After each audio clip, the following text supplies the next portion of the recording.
Hi, and welcome back to day 3 of our sourdough class.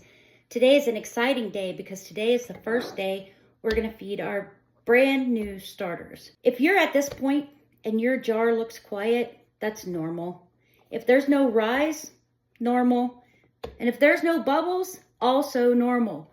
We're not here at this point to make bread. We're here to feed a living organism. So first off, I want to show you what they should look like on day 3.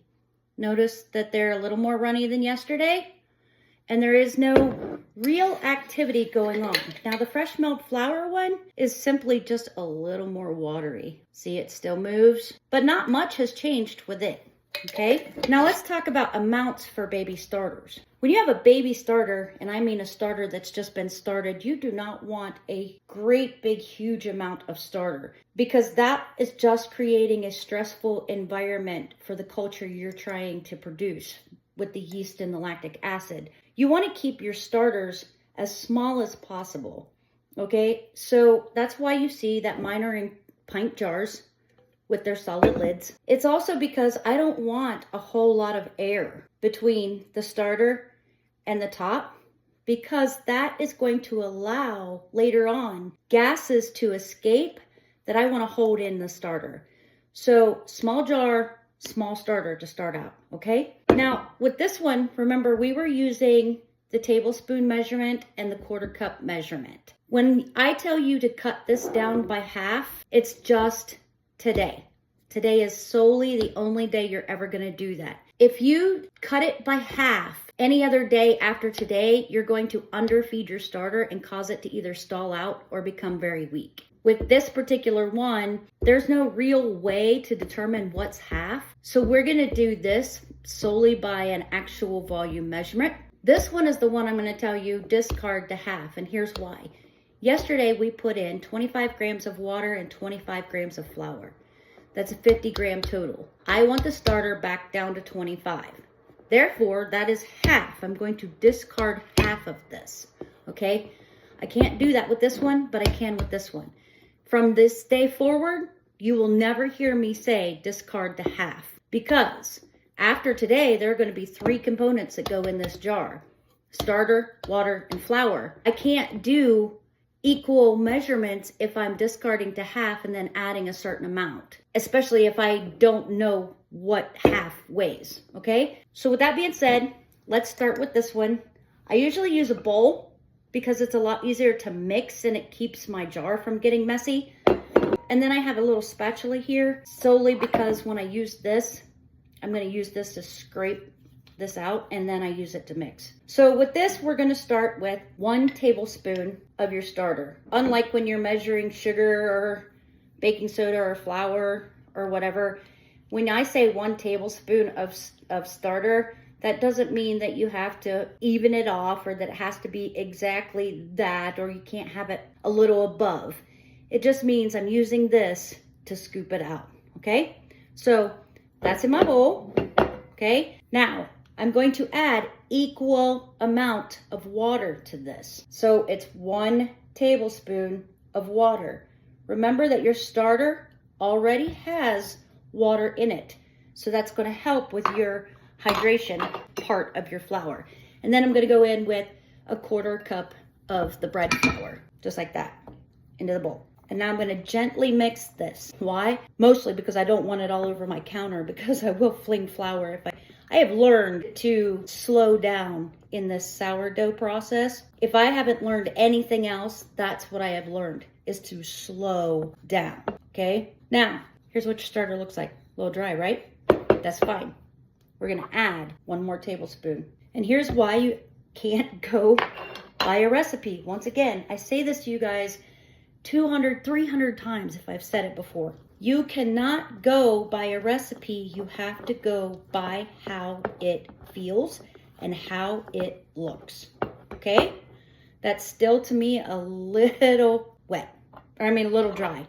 So I'm gonna add another tablespoon. I'm just doing this in small add-ins because I don't want it to get too wet. I don't want it to be too dry, okay? Remember on day 1, we were talking about that thick pancake or almost oatmeal type of starter, make sure that you get it really mixed in, because you don't want any big dry clumps of flour, or you're not going to know that it's hydrated enough. Okay, here's what we look like. See that? That is exactly what we're looking for, okay? Like a porridge, thick pancake batter, okay? So now we're gonna take this and discard it. Discard means to throw it away, and I literally mean throw it away. This needs to go right into your trash can for multiple reasons. Number one, do not pour this much starter down your drain. Not because it's a live active culture, but because flour, when it dries, turns into concrete. You're gonna clog your pipes from that dried flour if you pour this much starter down your drain, okay? So you're gonna scrape it right into the trash. I'll be right back. Okay, now there's a lot of controversy out there over, oh my gosh, don't put any starter down your drain, take it outside. Okay, number one, starter over long periods of time will kill your plants.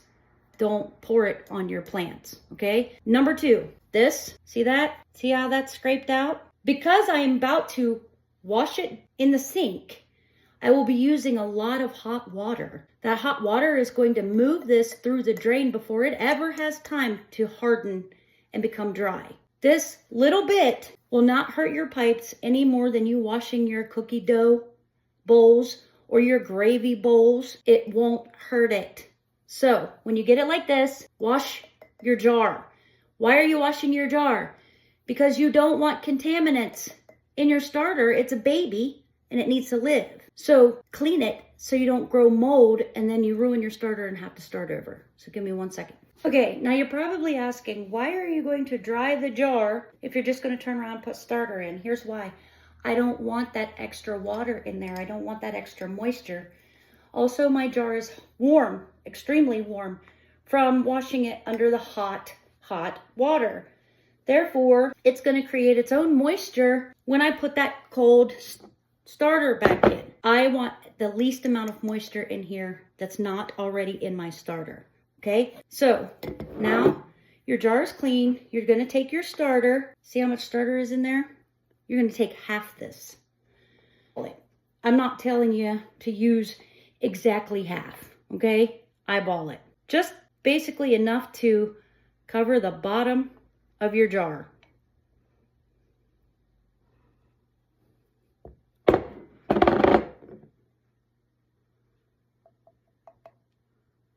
Just like that. That's all you need, okay? The rest of this, just like with your jar, is going to get scraped into the garbage, okay? This is why, another reason I tell people to use weights, because this is a lot of that precious flour that I'm about to put into the trash.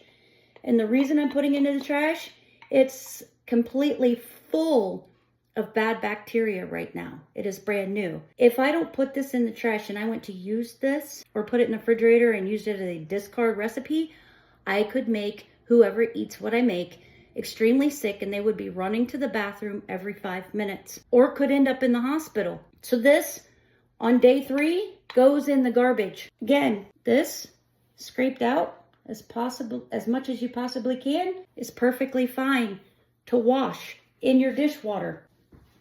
All right, now for that one, it's done. Put its lid on. You're done.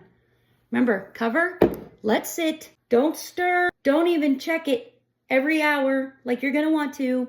Just let it rest. All right, fresh milled flour one with the scale. Set your bowl on your scale before you turn it on so that you're measuring just your starter flour and water and not your bowl, okay? Somehow it got on ounces. There we go. All right, remember I said we want 25 grams of this starter. Look at how beautiful that is. Perfect, 25 grams. And for those of you with fresh milled flour, same goes for you. Scrape the jar as much as you possibly can. This goes in the garbage, just like that. Then wash it. Okay, once again, dry your jar. You don't want that extra moisture in there. All right, 25 grams of starter. Now we're going to do 25 grams of water and 25 grams of flour. By the way, if you go over on your grams for water, just adjust it with your flour. So let's say, even though I got it at exactly 25 grams, let's say that I accidentally put 27 grams of water in. That's fine. It's still more than what my starter started out with. I'm just going to match that with the flour. So the flour is going to be 27 grams as well. Since that was 25 grams perfectly with the water, I'm just going to go in with 25 grams of flour. This is what I meant by teaching me to slow down. This is not a fast process. Now, you will see a lot of people out there say, protect your scale, don't mix on your scale, okay? I just move my scale out of the way for convenient purposes. You do you, it's your scale. Now remember, slow mix, otherwise you'll be throwing flour all over your counter. Now remember with this one, because fresh milled flour absorbs water at way slower rate than store-bought flour, we want this one a little thicker, okay? But also I want to show you, remember with the dead flour one, I put in 1 tablespoon of starter, 1 tablespoon of water, and a 1/4 cup of flour. And then I had to adjust the water because remember how dry it was? Let me show you why having a scale is a huge benefit when you're making a sourdough starter, okay? These were equal weights. So 25 grams starter, 25 grams water, 25 grams flour. I need no adjustment for this. This is the perfect consistency. This is why you want to use the grams versus using tablespoons and measuring cups. Now we're going to do the same thing. We're going to put this into our jar, and this we're going to put all of it in. So right now you should have about 75 grams of starter. The reason that we put all 75 grams in is because we know that it is just enough to cover the bottom of the jar. So this is what 25 grams, and 25 grams of fresh milled flour will look like as a starter. No more than that. And that's all you need. Now, again, bowl's cleaned out enough for you to wash in your dishwater, excuse me. Put the lid on, let it rest, and we'll come back and check on them tomorrow. Don't forget to read the written material that goes with these so you understand the whys behind what we're doing. The videos are just showing you the what. And I'll see you tomorrow.